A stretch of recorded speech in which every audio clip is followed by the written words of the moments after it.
নমস্কার, কেমন আছো তোমরা সবাই? আশা করি সবাই খুব ভালো আছো। নতুন বছরের অনেক অনেক শুভেচ্ছা ও অভিনন্দন জানাই সকলকেই।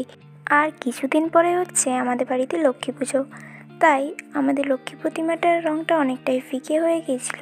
সেটা দেখেই আমি ভাবলাম চলো তাহলে লক্ষ্মী প্রতিমাটাকে নতুন করে সাজানো যাক।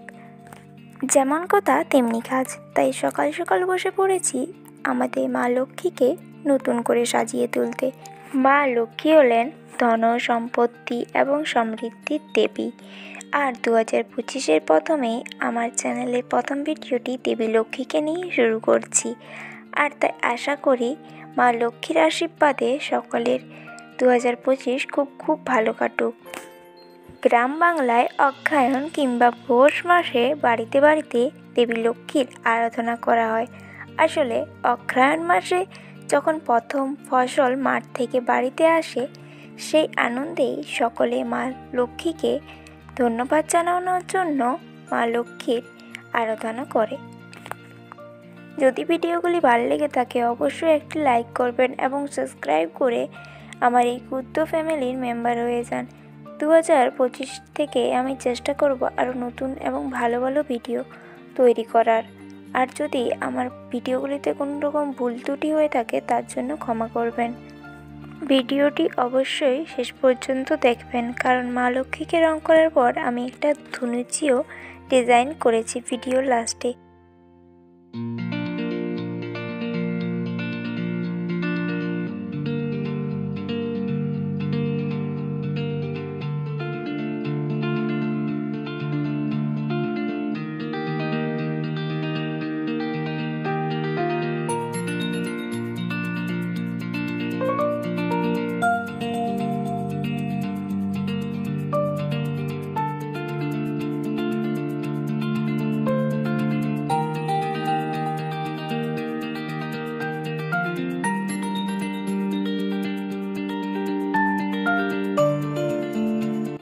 অনেকটাই তো রং করা হয়ে গেল, এরপর চলো মা লক্ষ্মীর পদ্মের আসনটিতেও রং করে ফেলি।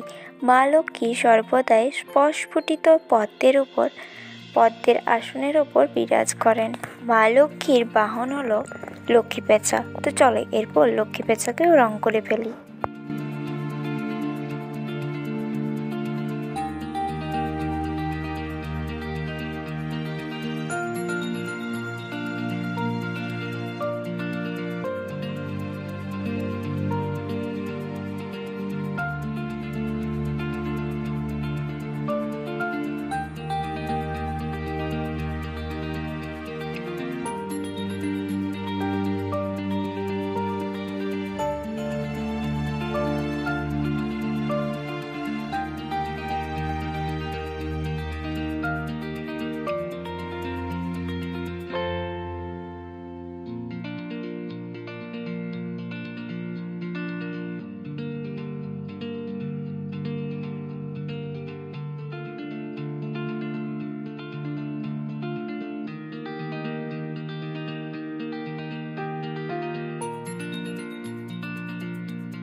এরপর চলো এই ধনুচিটাকেও রং করে ফেলা যাক। তো প্রথমে এটাতে পুরোটাতে রেড কালার করে নেব, তারপর রেডের ওপর হোয়াইটের কিছু ডিজাইন করে নেব, তাহলে কমপ্লিট হয়ে যাবে ধনুচিটা ডিজাইন করা।